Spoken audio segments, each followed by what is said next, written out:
Well, I am rather busy. Now he's going to move like right along to McGregor. That's his whole life, you know. Okay, so remember a couple weeks ago when I told you that they pretty much stopped talking about Mulder and Scully's past relationships? Yeah, now we have 2 episodes where are very much based on past relationships, a romantic one in Scully's part and a mentor one. But yeah. I did not lie. It does go away at some point. Okay. I mean, certainly, I didn't find either too bad in this episode, particularly because in the case of Scully with what's his name, and I don't think I even wrote the fellow's name down, which is a problem. But Jack Willis.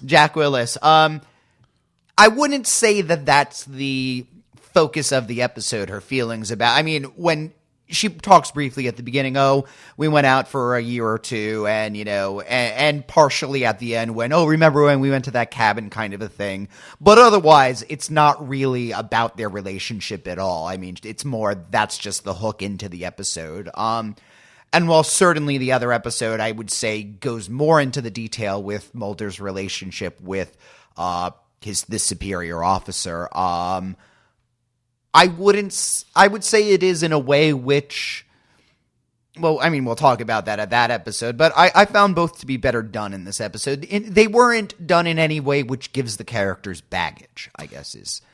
Yeah, I think that's right. One of the reasons that I didn't like Fire, for example, is that I never really bought the relationship or that they would have this kind of connection. Yeah. And I think that part of the reason why Lazarus in particular works, partially, yes, you're right. It's because it's not really about Mulder. It's not really about Scully's relationship with Jack.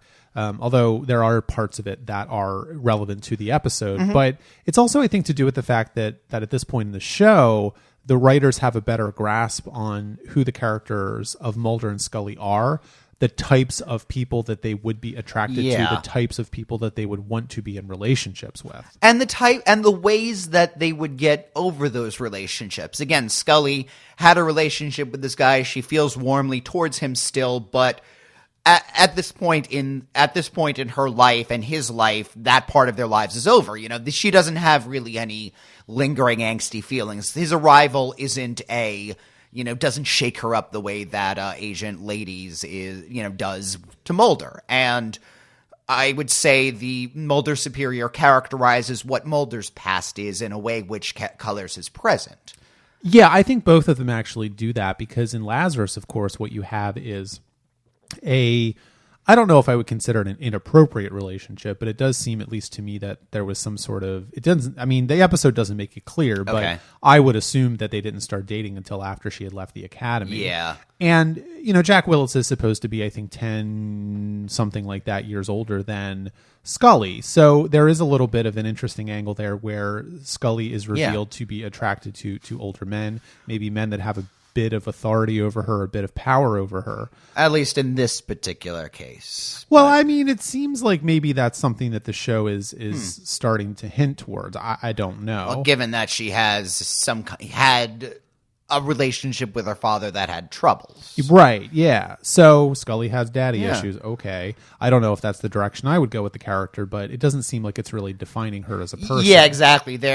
Let's face it, all of us have daddy and mommy issues in our own ways, and I wouldn't... Not me, I was hatched from an egg and left on the porch. So then you have egg issues. You don't really like eggs. Yeah, no, Scully is not a person who is haunted. Every older man does not represent Scully's father. Every time she deals with somebody, she's not reliving these memories. It's just, it may be that at some point, this is a part of her that, 99% of the time doesn't even fire. And then, she meets this particular person and it does click into that way. Yeah, because, to contextualize the conversation as well, let's not forget that she watches her former lover get murdered at the beginning of the episode, which I think colors her reactions to everything that's going on in the episode. And, to me, the opening is very striking and the episode is very striking, partially because Lazarus is, for large portions of it, just kind of a straight up, cop procedural. Yeah. And we've talked a little bit about the X-Files being that sort of procedural with a science fiction bent, and it definitely does have those elements. But at least in this episode, for a large portion of it, the science fiction, the sort of mystery of the episode is not even something that people are picking up on until Mulder sort of does the test at the halfway point of the episode with the birthday card.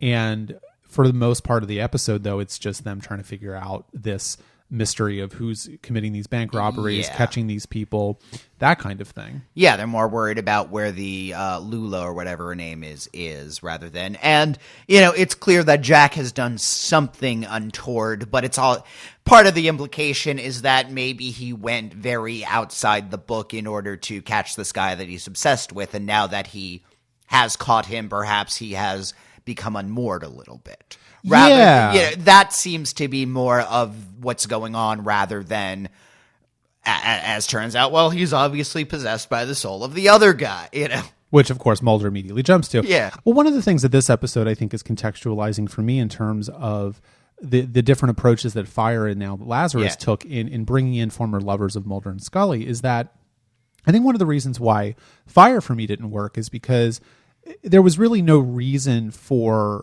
that character to be a former lover of Mulder's. It could have just been any random FBI agent or whoever saying, hey, there's a guy that's murdering members of parliament by setting them on fire. And it didn't do anything with the relationship that character had with Mulder. Yeah. Whereas the relationship... Mulder, people come to Mulder because weird shit happens. Yeah, it could have been. Right, it could have been anybody. But whereas in Lazarus, it's really incumbent on Scully having that prior romantic and personal connection with Jack to pick up on the fact that he's acting odd. And even further, the soul, again, to use, just a very convenient term, of this criminal goes back into Jack's body because Scully insists that they keep doing, that thing. What is that called with the paddles? The clear. What is it called? Defibrillator. Rex Tillerson's. Oh,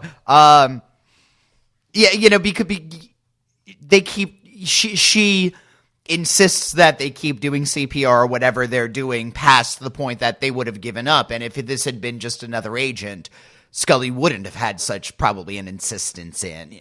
And I also, just as an aside, I love the fact that she's like, either you do it or I do it because I'm a doctor. And I just kind of go, oh, okay, well, you're a doctor then. Like, what? But these both these episodes, they remember that Scully is a doctor. I mean, I like how in Young at Heart it is her and the evil doctor who are explaining to Mulder, well, what the medical stuff behind everything is, rather than people explaining to Scully, oh, here's how in vitro fertilization works. Yeah, I think so. And I think the other thing that's really, it doesn't really pick up on anything. It doesn't mention the events of Beyond the Sea at all. But I think one of the other, unspoken resonances for this episode in particular is the death of Scully's father and what sort of emotional place that she would be in this episode. Because, it is the kind of thing where I would definitely buy the fact that she would be in a very vulnerable emotional place. She would possibly be thinking about past events, about regrets that she has, all of those sorts of things after the death of her father, and really feeling like she needs to be the one to bring Jack back from the brink because they had this relationship and she's trying to fix it somehow. Even just simply as, I just lost somebody, I can't really, that finally I'm working okay, I can't do, that's going to knock me out again. Yeah. And I think the other part of it too that is again, I mean, I keep comparing this episode to Fire, but I think it's a valid comparison that we don't get the information that she and Jack were in a relationship, as the first point of introduction to that character. Yeah. We don't find that out, for 15 minutes or something. And so to me, the episode is selling the relationship a lot more based on how the two of them interact with each other at the very beginning of the episode, how Scully reacts to Jack's cardiac arrest, and how she reacts to him disappearing and acting strange. And then it's revealed that they had this relationship.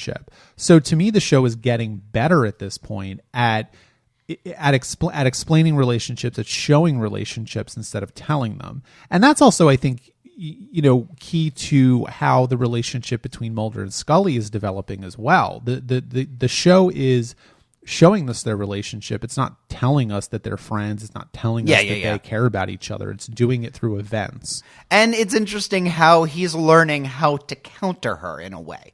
Normally, again, Mulder has the crazy idea, and she's very saying, she gives her objections. Well, this could be explained by this. This could be explained by this. When he's bringing out everything, the fingerprints, he was right, he's, writing with a different hand and stuff. He brings them out one by one, waits for her to object, and then says, okay, we'll explain this. Okay, we'll explain this. And he knows the level of evidence that Scully is going to require in order to admit that something is wrong. Admit isn't quite the right word, but she needs a certain amount of proof before she's just going to accept something, and he's learning that amount for her. Yeah, I think so, and also too in Lazarus, Mulder seems to be aware of the fact that Scully is going to require more proof than normal, because this is not an academic exercise for her. This is someone that she knows and had an intimate relationship with for a year or two, and there's a certain I like Gillian Anderson's acting in this episode quite a bit, because she does a very good job of selling a sort of quiet desperation on her part, or sort of she's a little bit unhinged in this episode, and her protestations against Mulder's, well, look, he didn't know when your birthday was. He signed a birthday card for you. He wrote it with the wrong hand. All this kind of stuff. She's batting it away almost sort of perfunctorily, like she doesn't even want to deal with it.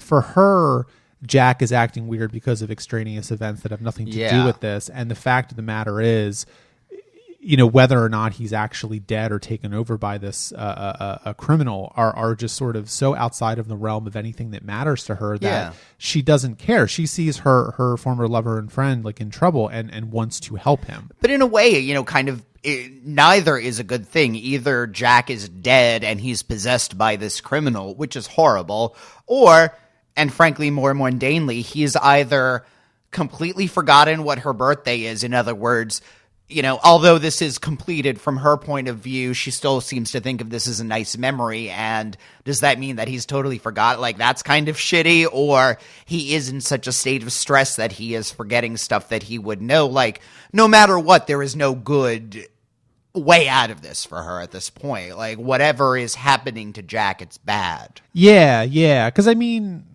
well, frankly, like, I don't know. I mean, if someone came to me and said, hey, your ex-boyfriend signed a birthday card for you and your birthday's not in 2 months, it'd be kind of like, okay. Like, I don't know how I would react to it. And I think that that's kind of key to it, is that I think Scully's reaction to it is genuine, because, I certainly have, exes of mine that if they signed a birthday card for me and it wasn't my birthday, I'd be like, but I don't know when I could not tell you when their birthday was within 6 months of it. But again, given that they do have the same birthday, though, is why it isn't just that he forgot her birthday. He seems to have forgotten his own birthday. You would think that he would remember that her birthday and his were the same, especially if they. I have also done that, but yeah, fair enough. I have also forgotten that someone's birthday is exactly the same as mine. Yeah, no, I'm kind of shitty at remembering birthdays, so maybe I'm not the best person to have this conversation. But yeah, no, like again, it depends, and especially, part of the implication, as you said, she says at one point, like, well, we always celebrated our birthday together, but she also mentions that she only officially dated him for a year. So yeah, I'm sure they were very close during their time together as professor and student, and I bet they were.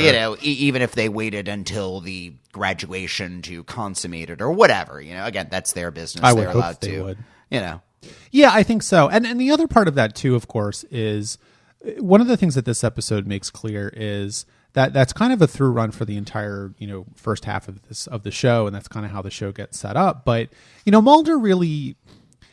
Mulder's an interesting character to me because this episode really makes clear that he is a very, very good investigator. And that's something that we've known, of course, but he's able to identify a noise on the tape. He's able to get somebody to figure out exactly what's going on, where this plane could have taken off from, what the size of the plane is, get agents out there to canvass the neighborhood.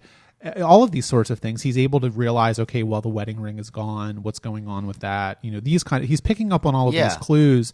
And yes, he is coming to maybe a less logical place than Scully would come to. But Scully's not even noticing these things. And it's not to say that Scully is not a good investigator, but I think she more in this episode, at least, she's not noticing these things only because she's so preoccupied with Jack. But in other episodes, she is also noticing these things as well. Where she's compromised a little bit in this particular moment. Exactly. Next week she'll be fine. And I think where Mulder's skills really lie is in taking the evidence and coming up with a theory to fit the facts, as opposed to Scully's investigative techniques, which seem to be to come up with a theory to fit the facts that perhaps, I don't know, it's a little bit ambiguous as to what her investigative technique is. I guess I would say that, you say that Mulder is coming to a less logical conclusion, maybe, but that is, you're saying that coming from our experience of the real world. You have to accept that in the world of an X-Files, somebody being possessed by somebody else's spirit is not an illogical conclusion. It's something that happens. When Mulder says, if I said to you, oh, this happened, it must be aliens, that would be out of left field. If Mulder says it, well, he lives in a universe where aliens do exist. So I guess he's genre savvy is maybe part of where it's coming from. He knows the kind of world they're living in more than Scully does. Which at this point is explained by the fact that he's been living in the X-Files for a lot longer. He had a family member captured by aliens when he was a child. So yeah, he has seen more behind the veil than Scully has. Scully is more like us, in which we haven't seen anything supernatural, and therefore, if you're going to sell me on something supernatural, you need to come with a lot of burden of proof. Mm-hmm. Otherwise, I'm just going to think you're crazy. Yeah, no, I think that's right. And I think key to that is the fact that Scully is the audience surrogate in a certain way, and also is really at the beginning of the journey that Mulder was at when he was 15 years old. She had her first paranormal experience like 2 weeks ago. So for her, she's really just trying to figure this out. Yeah, she has we could see a version of Mulder that's going through that. It would be interesting to see her going through those first steps and beyond the sea. We see her admitting and running with it on her own, and frankly, admitting to certain supernatural things that Mulder isn't even admitting to at this point. Yeah. It would be interesting to see his awakening. Yeah, yeah. Well, so the other piece of Lazarus, of course, is what's going on with Jack and what's going on with Lulu and all that kind of stuff. And on the one hand, it's a way to get them to the place of Scully being kidnapped, Scully being compromised, Scully really, really convinced that it's still Jack to the very end. And it gives Mulder a chance to show his commitment to Scully, really, I think is what the key point of that is. Now, the actual plot of the episode, I think it's entertaining enough. Yeah, I don't fine. know that. One of the questions I have, though, is, and I'm going to go back to Squeeze again, because that's my favorite episode to go back to. Yeah. I'm just going to berate you about that for the entire 17 years we do that. That's fine. But, to me... We'll be like, as old as Wilbur Ross, and we'll be, but remember the time that Squeeze... But what always gets me about this episode is the show, and I don't know that this is something the show ever really gets away from, but it tends to do less of this, I think, as the show goes on, or maybe I'm just misremembering that, but we'll find out. Stuff like the reappearing, disappearing tattoo. It's stupid. Right. And that's... But, I one of my very first notes is, and when the professor's telling the story about, and he came back, but he had visions, and the other person, so...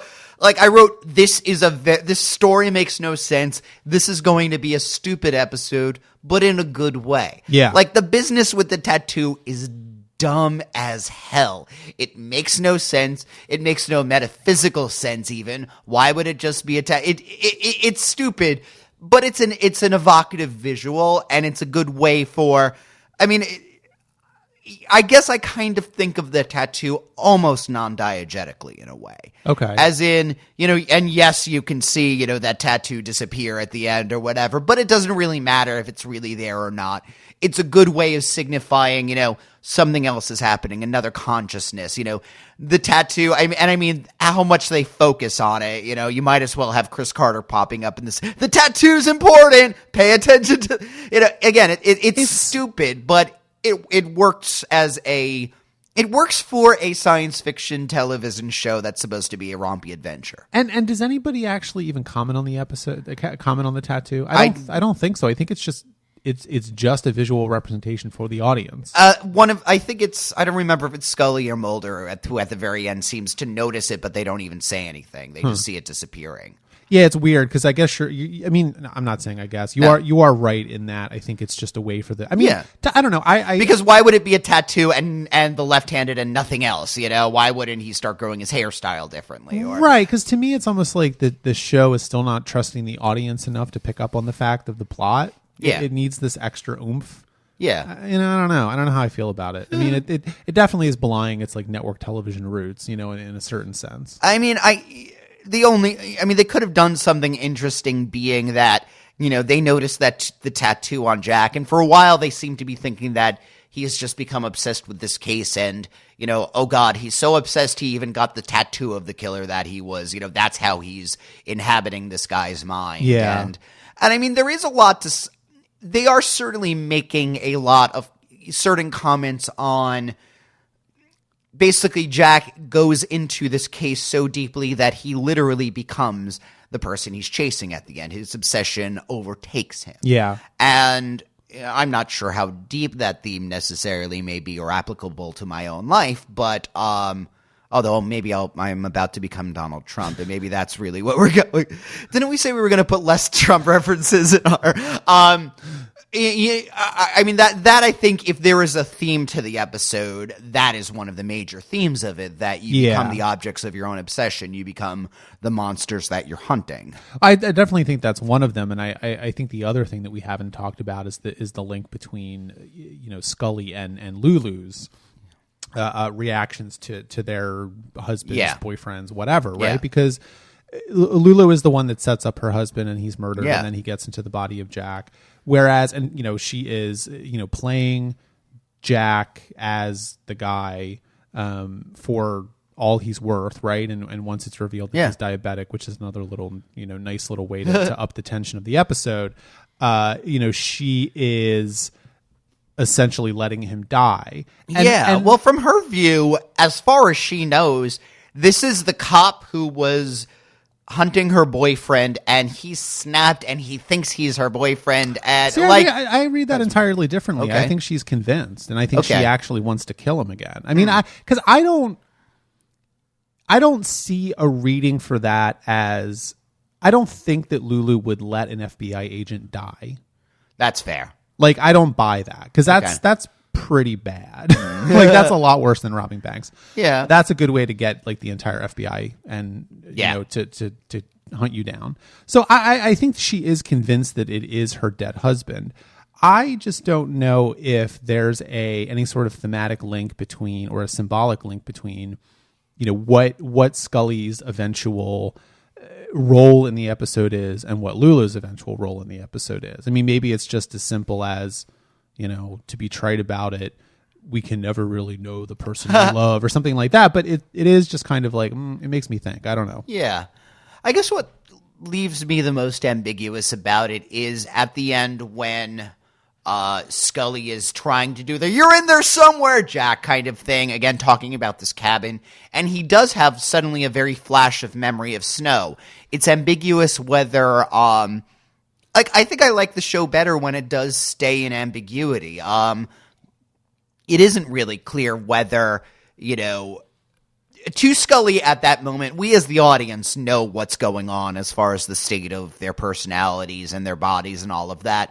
But for Scully, it could literally be still that Jack is snapped from this case. He thinks he's this guy, but she is desperately trying to get him to remember something, and the Jack part of his personality. Now, whether or not that's psychologically valid or not is kind of irrelevant, I guess, because... Yeah, because I don't even know if psychology really goes into it. I mean, Yeah. if you consider the fact that memories are some sort of, engram based on electrical impulses in the brain, they're not all gone, because even though this isn't Jack's consciousness, it is Jack's brain. Yeah, but at the same time, you also have... But then you're just sort of spinning your wheels at that point. So. And there is enough about false memories through suggestion under duress. Somebody who is very ill, dying of diabetes, and in this particular situation could be making up a memory just based on her line of questioning. But that is certainly true as well. All right, this isn't the United States of Terror, is what we're...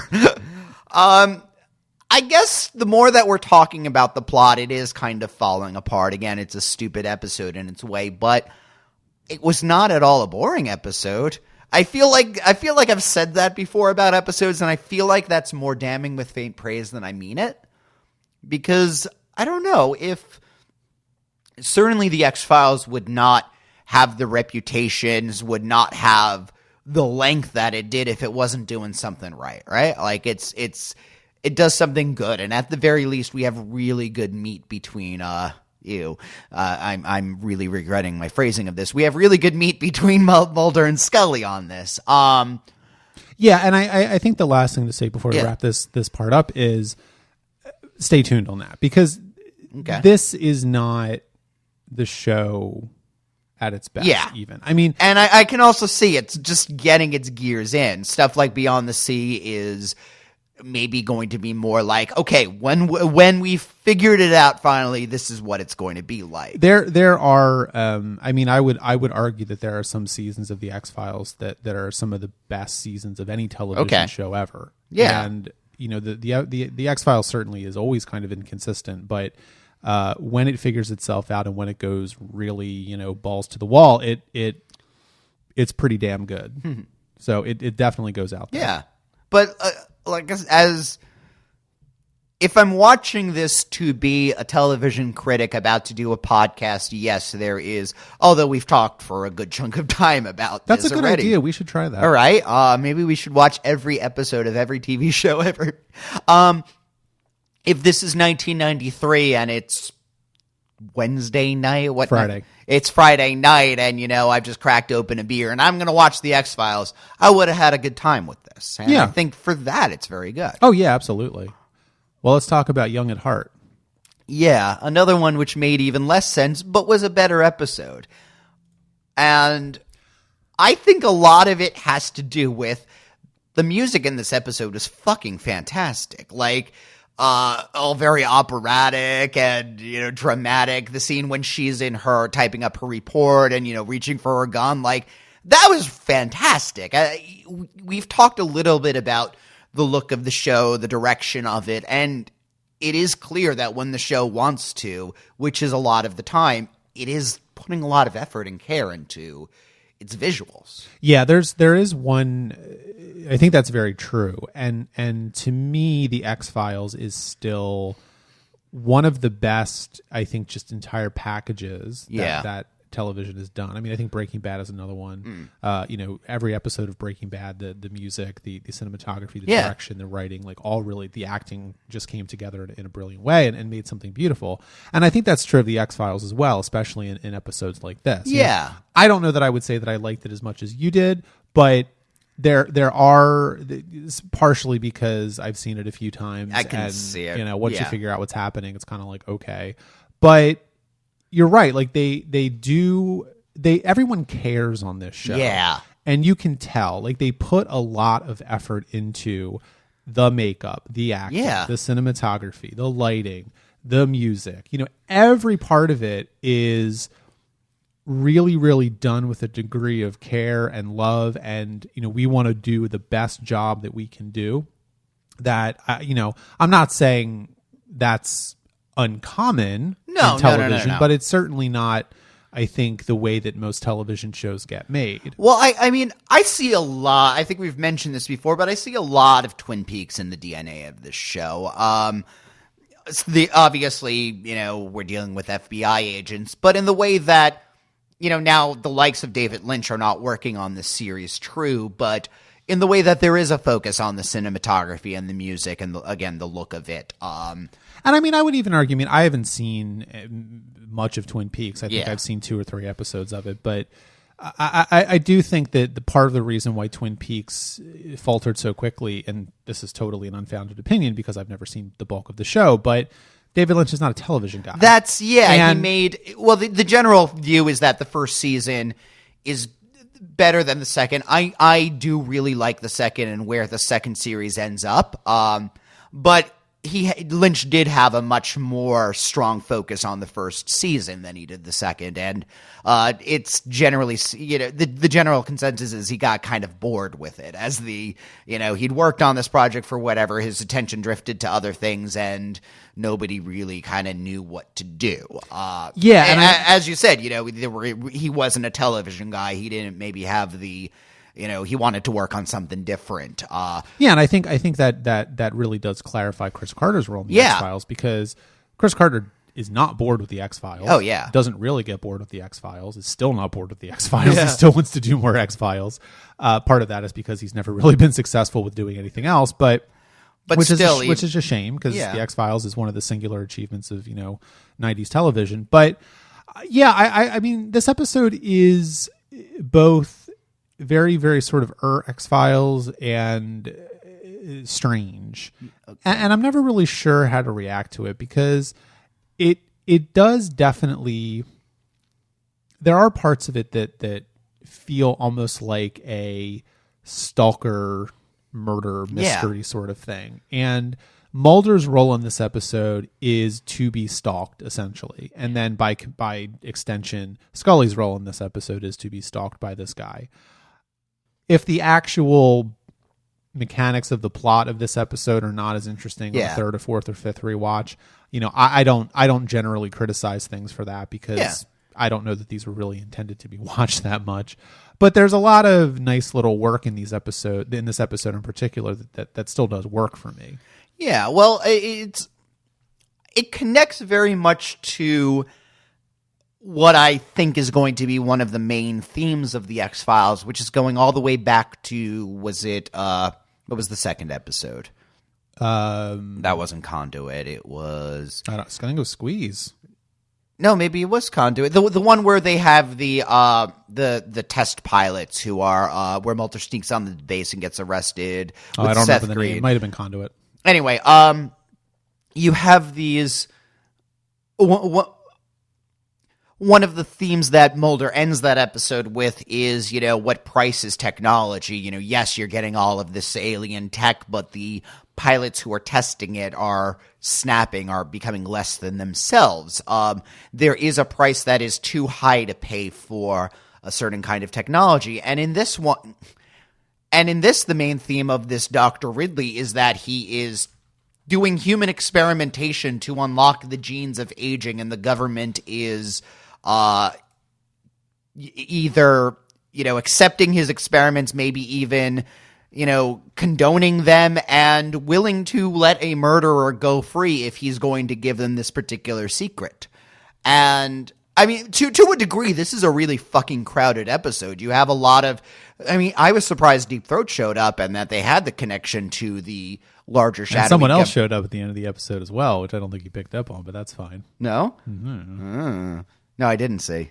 Yeah, the cigarette smoking man. Oh, I didn't notice him. He was the guy that was interrogating him at the very end of the episode. Okay. Yeah, They never mentioned it. I had never noticed it before, actually. I saw someone certainly interrogating him. I didn't catch that it was... it's not really that... I'm not saying it's not a bad thing that you didn't notice that. He's only been in the pilot so far. Yeah. He's not really a character yet. So. No, it's very clear. He's almost a stand-in for a certain, he is a shadowy government figure. He represents that there are factions within the government who are willing to, who know a lot, and who, it doesn't even need to be the same character at this point. He's a symbol more than a character, it's true. But yeah, no, I think that's right. And as is Deep Throat in his own way. Oh, yeah, absolutely. But I think you're right that this episode does feel a little overstuffed, but I also think that this episode is indicative of the increased confidence that the show has in pulling off these really complex and multi-threaded episodes. You know, what you have here is essentially, you know, you have the stalker plot with Anderson, with John Barnett. You have the mystery of why he's still alive. You have the sort of interpersonal stuff going on with Mulder and his mentor, and you also have Mulder sort of feeling the guilt all over again of his inaction at the very beginning of his career. There's a lot of very, very meaty sort of emotional stuff going on here that all really sort of ties together very nicely. And let's also tie that inaction to Mulder's backstory, which was that when he was a very young teenager, he was in the room with his sister and unable to do anything. So yeah, for Mulder, inaction may be a terror of his. Well, yeah, I mean, the show kind of forgets this later on, but his kind of fear of fire as well goes into that as well, I think, because he can't do anything.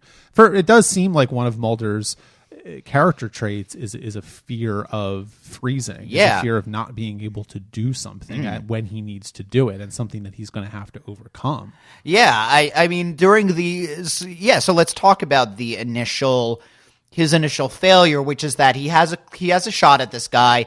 He could be risking the hostage's life, who gets killed anyway. And right. He's, you know, what they're said is it was by the book that he didn't shoot. He did everything properly. He faced no real censure or career repercussions for not shooting. They did catch the guy and all of that, except he does live with the guilt of an agent died when I could have stopped him. Yeah, yeah. And I think you see that very clearly. It's interesting because, you know, I do think that David Duchovny is doing some good work in this episode in playing a younger version of himself, one that's a little less controlled. Yeah. You know, I don't necessarily see the version of Mulder that we see in the present day having a sort of, you know, blurting out and yelling in a courtroom. Yeah. I don't really get the sense that he would do that. He has a little more control now.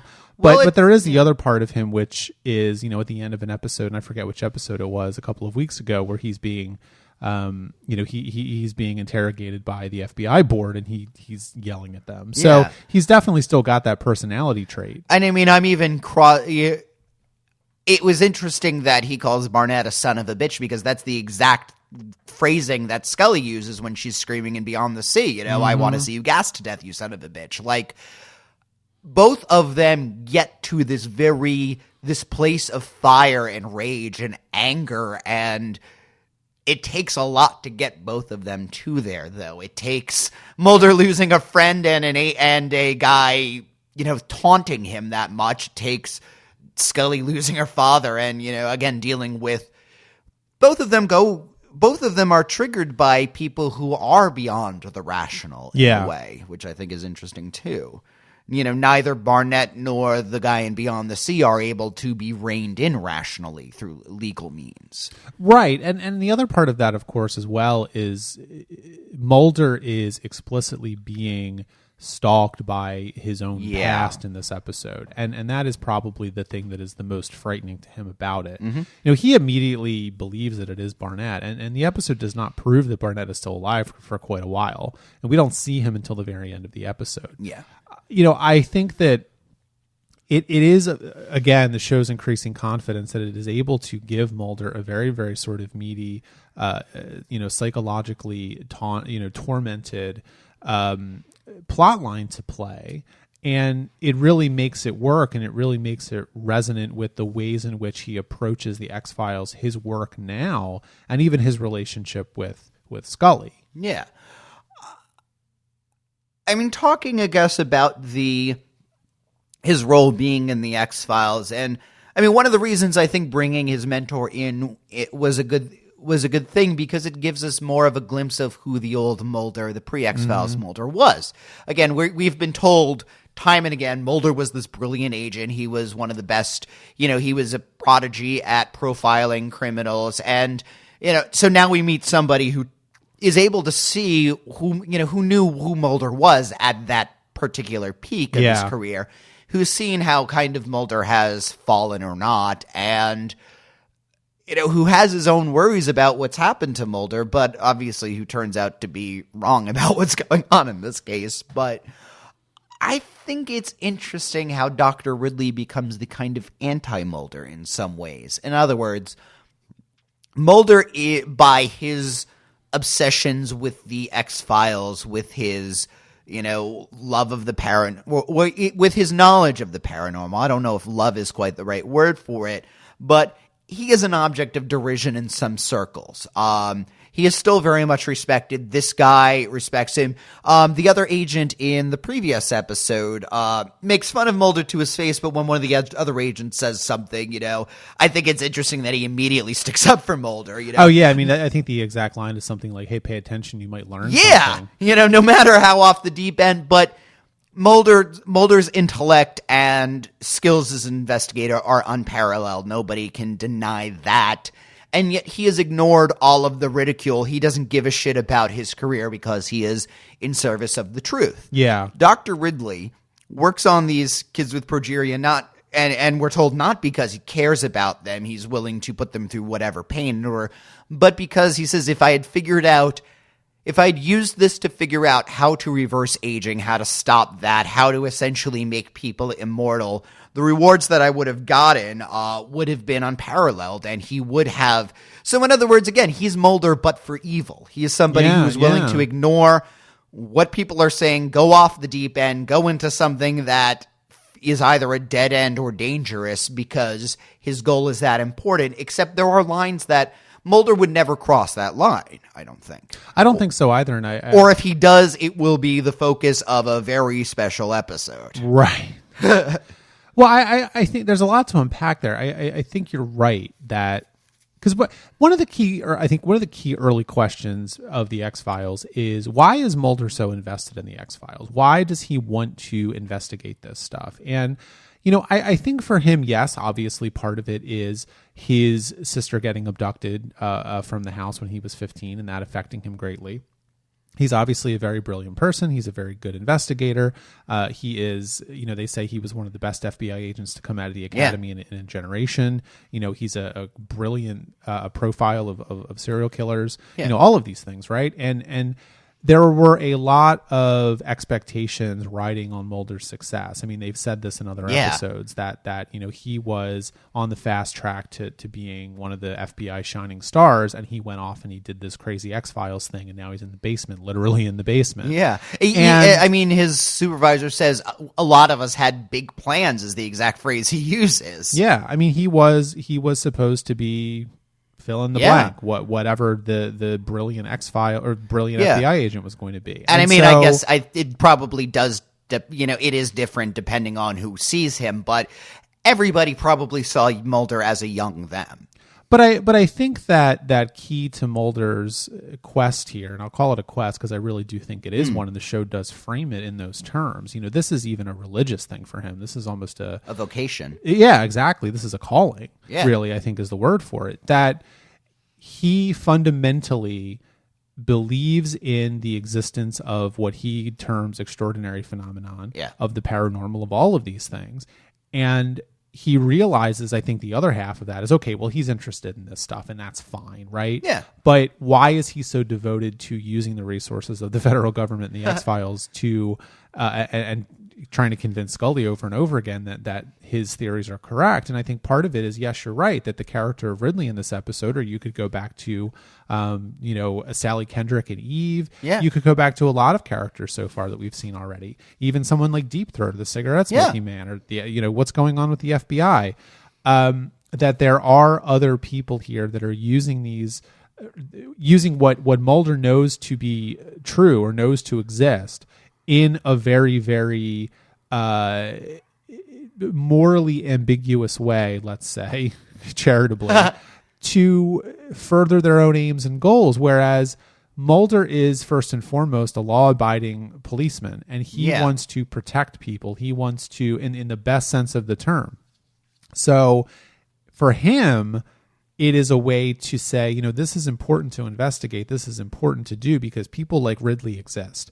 And if I'm not there to push the envelope, and if I'm not there to hammer the FBI and say, you need an investigative force to look at this stuff, men and women like Ridley and Sally Kendrick are always going to get away with this stuff. Yeah, I mean, this episode touches on the difference between law and good, right? I mean, there's that exchange at the end when he does shoot Barnett, to save the hostage. Scully says, "Oh, I know what you did wasn't by the book." And he says, "Yeah, that tells you a lot about the book." The book is the establishment of the FBI, who is in the initial conception, in the initial shootout, the rule that you're not supposed to just open fire on a suspect who has a hostage is to save the hostage, is to reduce any risk to them, which makes sense. Great. But it has the interesting side effect of protecting the murderer, who is the person that the government is totally willing to deal with. In other words, the law is going to protect a murderer who has something to give us. Yeah. And him breaking the book, breaking that law in a way, is a refutation of that. In other words, Mulder still wishes to be on the side of good, where he doesn't really care about the side of the law. The side of the law is the careerist FBI. The side of the law is those scientists who are, doing all these random stuff, Well, yeah, because I mean, I think, key to that is, and this episode is a perfect example of this, is Mulder's quest, vocation, calling to reveal the truth of the paranormal is something that is grounded in him having a expectation of protecting the innocent in some respects. I mean, I think that for someone like Ridley, who doesn't care about the children that are affected with this horrible disease, and interestingly enough, they actually found a child that was suffering from progeria and flew her to Vancouver to film that. Like, that was not stock footage that they smushed together. Yeah, I wasn't sure. Oh, wow. Yeah. For Mulder to look at someone like Ridley, he is able to do this because he just wants money, he wants fame, he wants whatever, fill in the blank, right? It's not an altruistic sort of thing. And so Mulder is more interested in that because he wants to be altruistic. I mean, if Mulder was divorced from the reality of his job to protect the innocent, to protect people, he might also take extraordinary measures to reveal the truth. And he puts himself in danger a lot. I mean, he's been arrested and, a couple times already. But he doesn't really try. And he does put Scully in danger, but Scully is an FBI agent, and she is obviously putting herself out there. She is consenting to this, right? I mean, she's wearing a bulletproof vest. She's taking as many... that'll be a tangent. I don't know if we're ready to talk about that. But I think it's very interesting how that really does subvert Scully as damsel in distress. I mean, she even says, like, I've never played the victim before. Like, it's very obvious that everyone knows what they're doing. They have a dozen guys who are, around. And frankly, I think it's hilarious that who's Barnett gonna be? Well, he doesn't exactly hide himself as it is.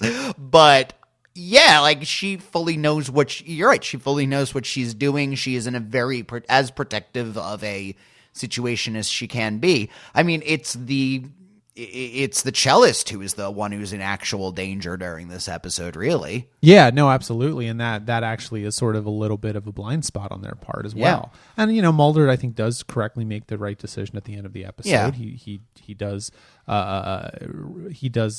save the cellist. I don't know if, for me, the relationship between John Barnett and Mulder is the other sort of half of the episode that is sort of unexamined, because Ridley certainly is a bad guy, and Ridley, it's very nice of him to show up at Scully's apartment and say, here is the exposition for this episode. Okay, that's fine. And it's kind of nice that he's hoist with his own petard in a way and dying of his own research. Yeah. But John Barnett and Mulder in this episode are almost two sides of the same coin. Yeah. Mulder is being, again, haunted by his own past, literally, and not really able to do much about it. And it affects him in ways in which he is not able to predict. I mean, John Barnett murders his mentor. Yeah. He certainly didn't see that one coming. And his photos of Scully and Mulder also imply that he could have done more damage to people. Mulder knows if he wanted to. He just didn't get to it in the time of the episode. It's true. Yeah, because I think really what this episode is about is unintended consequences. Yeah. And All of them, yeah. I mean, unintended yeah. Ridley's unintended consequence of doing these experiments on Barnett and having him actually be younger, and now he's back and he's doing these horrible things again. He's murdering people. Yeah. That's an unintended consequence. Also, the unintended consequence of all of these treatments killing them, right? Yeah. And also the salamander hand is unintended. Which, again, that's another one of those things like the tattoo, which is just a little... Yeah. I don't know that that's really necessary, but okay. They just wanted to give an extra little edge of body horror to it, and fine. Yeah, I mean, it's fine. When I said it was crammed, that I think was the detail that would. I think if he had a normal hand, it would have felt better. Because I mean, my thing is they make a big deal about how he's using an actual hand to do this. It's varied pressure. He's very dexterous. And if he had his own hand back, sure. But is he going to have the same handwriting with a completely different species of hand? Right. Probably not. Although I will say, Anderson, the handwriting expert, yeah, a little thirsty there. She was definitely licking her lips at Mulder a couple times, and why wouldn't you? That actress is in a few episodes of American Horror Story, which I just finished watching. So it was like the entire back cast in this episode, I feel like I've seen before in something. Just character actors. Yeah, exactly. Knocking around Hollywood since the 80s and 90s. Yeah, I looked a couple of them up, like the mentor, the other woman that he goes for expert stuff to. What does she do again? I don't remember. But he goes to her for some reason. That's a problem. Sex. He goes to her for sex. No, like looking up, they have actor 75 things, and they just show like 3 appearances kind of thing. Yeah. But I do really like that. I mean, you mentioned he's doing his quest inside the FBI. Well, there are so many experts who he wouldn't have the resource of somebody who was able to, look at this, piece of paper and tell him a dozen things about it immediately. I mean, I really like that they do have, I don't know if any of these people will show up again, if if any time they need to go for handwriting analysis, Anderson shows up or something like that, or if they just do whoever's available that day. It doesn't really matter. I do like the kind of teamness of it, and I could frankly see a version of this show which had a more well-rounded secondary cast. There's 3 or 4 people that they go to for anytime they need to go to a coroner, it's this person.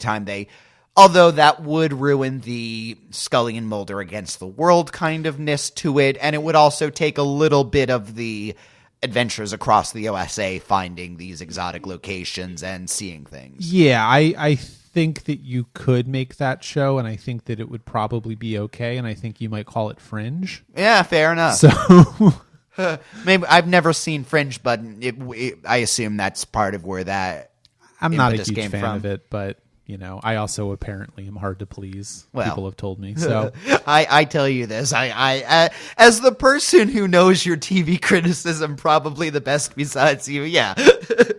At the very end of this episode, they make the very portentous claim that we haven't heard the last of John Barnett. So let me ask you a very blunt question. Have we heard the last of John Barnett? I think so. Okay. Look, No, I know. It's on the one hand, it seems like they're trying to, all right, he's gonna pop up again, and certainly they could put it in their back pocket. All right, 2 years later, we need an episode. Okay, John Barnett's scheme, finally fires off. But I think at some point we should have a tangent discussion about the open-ended nature of most of the X-Files. And perhaps not now. But I do think that is something that is integral to the show and the way that it's constructed. Well, it comes from it's a general... I mean, it's a horror cliche, right? The monster is fine, and now we're at the grave, and we're looking, and then the hand pops up in the end of the movie, that kind of stuff. We thought we got rid of the horror, but it isn't totally. And frankly, given that the show does have the theme of there is all of this shit that's trying to be covered up, and people are always going... I mean, this is a show that there will always be evil there as long as there is evil. And I guess the open-ended nature of the episodes kind of highlights that. They can't ever fully... Not only can they not fully bring these things to light, once they have, it still exists. Yeah, I think so. But we'll learn that more. Well, I think that's it for this episode of the podcast. If you have any thoughts on either of the episodes of The X-Files we just discussed, please leave a comment on the post for this episode of the podcast at tuninginshow.com. You can check out our Patreon, patreon.com/trekaboutshow, which coincidentally enough also supports our other podcast, Trek About. We released an episode on the Star Trek Voyager episodes, State of Flux and Heroes and Demons, motoring through the first season. Wow. So go to patreon.com/trekaboutshow and give generously. Social media, Twitter, Facebook, Instagram, Tuning In Show is our username in all those places. And as always, please leave us a positive iTunes review for tuning in. Next week, we are going to be talking about the X-Files episodes EBE. No, it's called Ebe. And Miracle Man. Mac, why do you...